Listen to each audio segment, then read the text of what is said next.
guys, welcome back to the biggest agricultural platform known as Ndunawe Ngombe, which means headman of cattle. My name, of course, Mitchell Mutumba Simata, aka the headman of cattle. So today on the 19th of December 2022, I'd love to talk about feeding cows for fertility. But before we get into that, guys, quick apologies. Sorry that I haven't been uploading. It's December now. I'm sure most of you know we're winding down to actually rest a bit. And also, I've just been dealing with some family crises here. My old lady has been in hospital, but she's getting better, so that's a positive.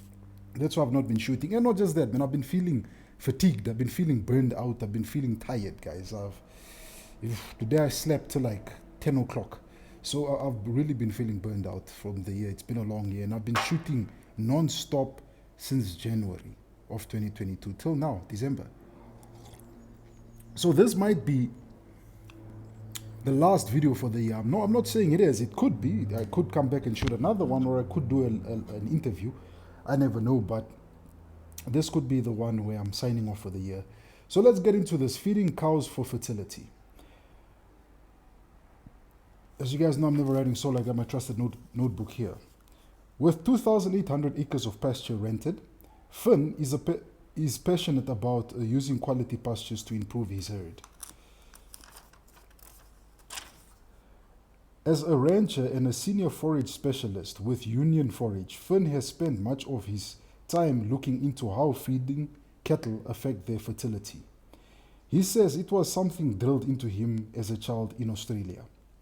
However, Finn says if Canadian producers can learn more about grazing for fertility with high legument and grass forage standing in pastures, it will improve their operation and their success that much more. Body score condition. Kristen Riston-Bennet is a ruminant nutritionalist and managing partner at Blue Rock Animal Nutrition in Alberton. As a nutritionist, she says that the biggest indicator of how well a producer's nutrition program is doing is based on the cow's body condition score. That's going to be directly related to whether or not there is enough protein and energy in the rations you feed your animals, she says. According to Beef Cattle Ranchers Council, BCRC, body condition score is a hands-on method to determine how much fat cover cattle have on them.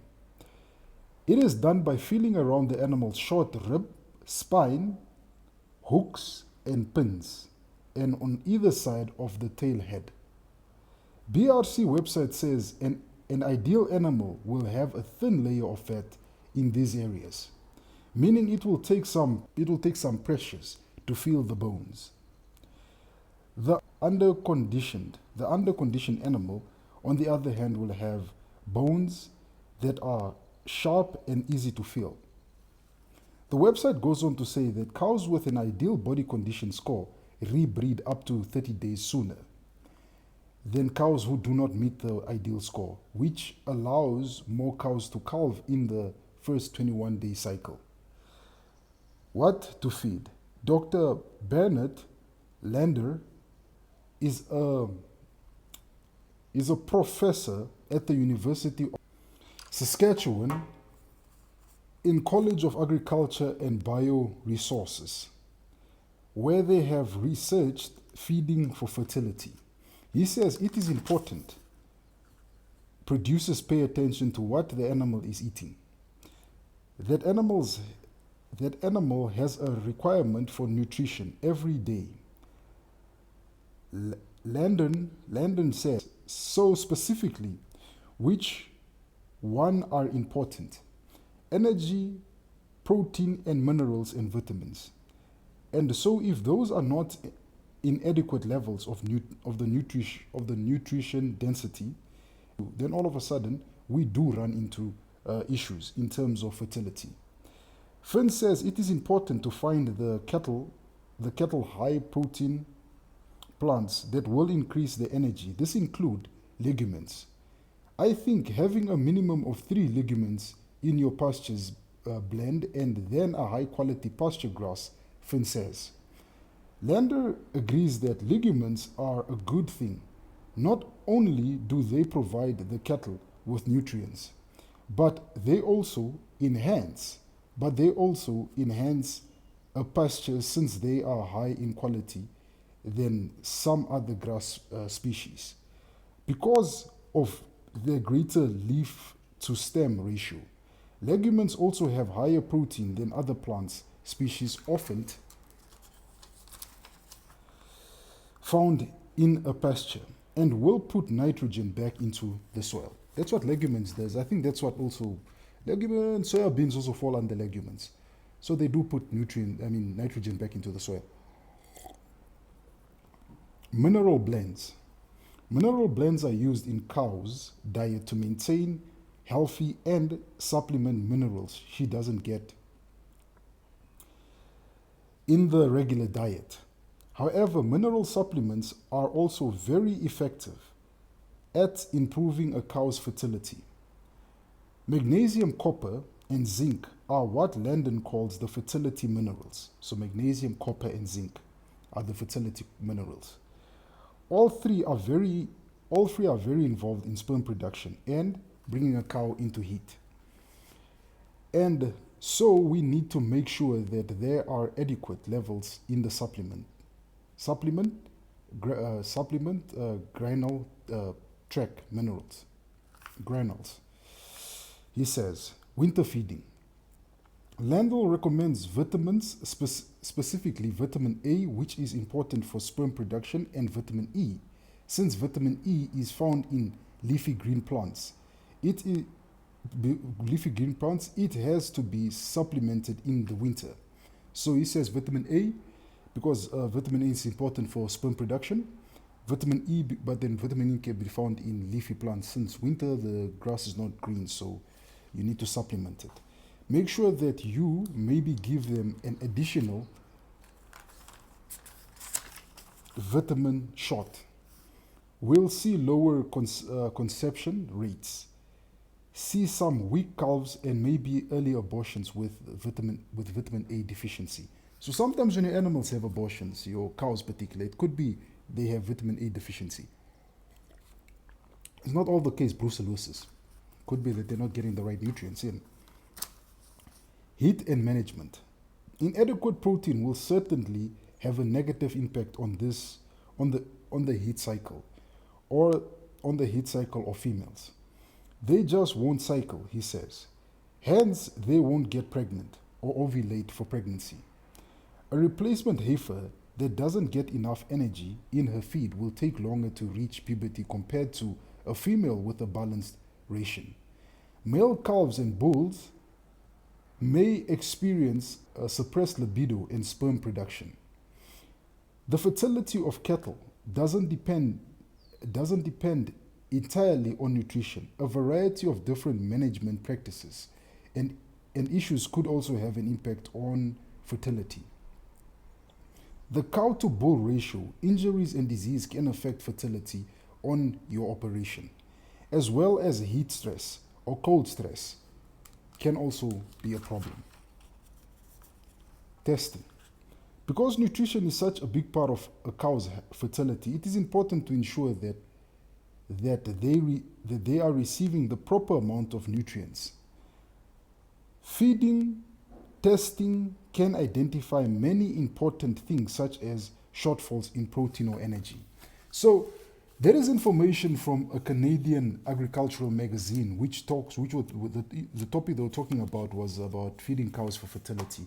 As we know that besides just the overall health of a cow, the diet an animal eats actually plays a major role in things like a cow coming on heat, a bull producing enough semen. As they mentioned that vitamin A is very important for semen production. And sometimes if you don't give enough vitamin A to your animals during the winter season or the dry seasons, you might see your cows have abortions or give birth to weaker calves, or bulls having suppressed libido or low semen production. So that is not my 2 cents, but that's what the Canadian beef magazine spoke about when it comes to feeding animals for fertility. As it's something I think not just farmers in Australia or Canada, but I also think farmers in Namibia need to start paying attention to that, is how the type of feeds and the type of minerals they're giving their livestock can actually help them get their females, such as their cows or replacement heifers they got, and bulls ready to start producing, rather than having to wait for a very long time. Because I have seen, particularly in communal areas where farmers don't give the animals lake, don't give the animals things like lake, don't give the animals things like lake feeds and other minerals, just to help improve their conditions and so forth, and help them reconceive faster. You'd see that heifers that are ready to come on heat and are ready to be put to a bull don't come on heat at all. And this could be because of their nutritional diet they're lacking, some of the minerals that they might not be getting. So I hope this video that I did here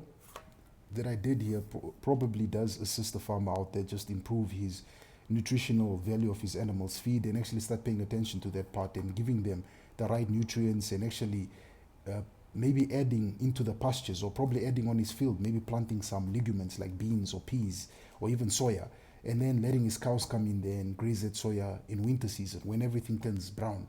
So those are just a few things that farmers can do to improve to help the animals get onto fertility at the right time and at the right period. So with that said, ladies and gentlemen, I just want to say, have yourself a Merry Christmas and a prosperous, rainy 2023 and a new year. I just want to say thank you very much to everybody that has been supporting me throughout this journey, that has been part of this journey. And I'd also want to say, go check out the Instagram profile for Nduna Wengombe. Do that, because if I'm not going to be shooting content for the YouTube channel, I might be busy shooting content for the Instagram channel, or uploading behind the scene things that you guys might not see, maybe the edited stuff and so forth. So do that, and thank you very much for the support, guys. I really hope 2023 will be a big year for us, that this channel will grow, and finally we can actually have a proper studio where we can do our shooting, and probably open it up to other young Namibians who want to shoot YouTube videos and tell their stories, because I believe there are many young people who have great stories to tell, and probably interview farmers more. I hope the farmers will be willing to come onto the platform and be interviewed. I know some of you guys are always on my case, like, why aren't you interviewing farmers? It's not that I don't want. Sometimes some farmers are terrified of the media. So I hope in 2023 I will be able to interview farmers, let they come tell their stories here on this platform, and let it not always just be me telling you guys their stories, but let the story come from the horse's mouth, and let them be able to tell you their journey, and you guys be inspired. So I really hope 2023 will be a big year for this channel, and a big year for me too. Maybe more victories rather than this year. It was a lot of losses, a lot of L's. I didn't achieve what I wanted this year, but hopefully 2023, this channel and the Nduna Ngombe brand can grow bigger. And not just that, quick announcement, 2023, I'm planning to host a Farmers Day in February. I'm not going to have it in April. I'm going to have it in February. I'm targeting around about February to have it in the Zambezi region.